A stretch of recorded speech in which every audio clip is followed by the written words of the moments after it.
Para el cálculo de gradiente de presión para flujo multifásico en tuberías horizontales, he decidido utilizar tres correlaciones. La primera de ellas es Beck-Sambril, la cual define la siguiente ecuación para su cálculo, basándose en densidades, seno del ángulo y algunos otros factores, además del valor del gradiente de energía cinética. Estas son las ecuaciones que definen los valores a usarse en la ecuación. Cabe recalcar que aquí el colgamiento está en base al número de Freud, que es igual a esta ecuación, el cual va a ser quien define si el régimen de flujo en la tubería es segregado, intermitente o distribuido. De la misma forma se tienen condiciones y de acuerdo a esas condiciones las ecuaciones varían. El cálculo de L1 y L2 se refiere a un punto diferente 1 y un punto diferente 2 de la tubería para hacer el cálculo de X y con ello pasar al siguiente cálculo que sería el factor de correlación de colgamiento por tubería inclinada. Por ello, en esta ecuación vamos a tener el indicativo de este ángulo, el cual va a ser medido respecto a la horizontal en la tubería. Tenemos el caso para cuando sería igual a 90 y por último tendríamos el cálculo del factor de fricción bifásico con estas ecuaciones basándose en el número de Reynolds y el cálculo de S con condiciones. La segunda correlación es de Douglas. Douglas define su correlación en dos casos. El primero va a definir esta ecuación con este factor A.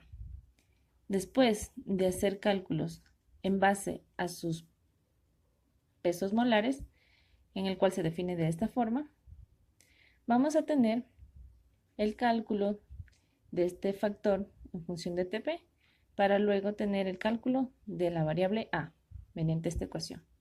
Y asimismo tenemos el caso 2, en donde el gradiente de presión va a estar definido por esta temperatura y esta fricción.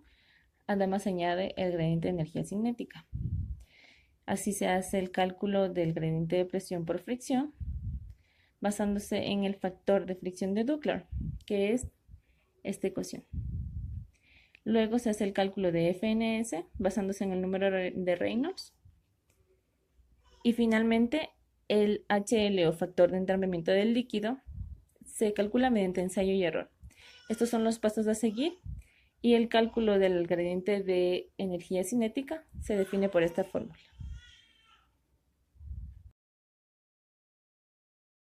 Por último tenemos la correlación de Ayton, el cual define una serie de condiciones para sus pruebas. Esta es la fórmula y su definición. Como se puede observar, aquí ingresa el factor de fricción según Ayton, en donde se va a tener valores en base a los pesos molares. Después tenemos el cálculo del gradiente de energía cinética, en donde con unas presiones mayores a 150 libras por pi cuadrado, las pérdidas por energía cinética son despreciables. Tenemos los cálculos y finalmente el cálculo del colgamiento en base a los números NLB, NGB, ND y NL, los cuales se verán reflejados en esta ecuación. Y aquí tenemos un ejemplo en el que se va a utilizar valores en las tablas que adjuntaré a continuación.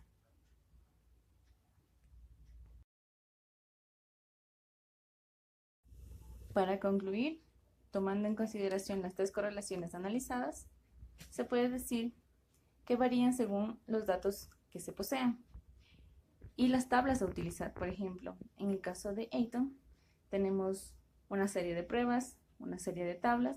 En el caso de Beck-Sambril tenemos el análisis mediante dos puntos en la tubería y en el caso de Douglas tenemos el colgamiento calculado en base a ensayo y error.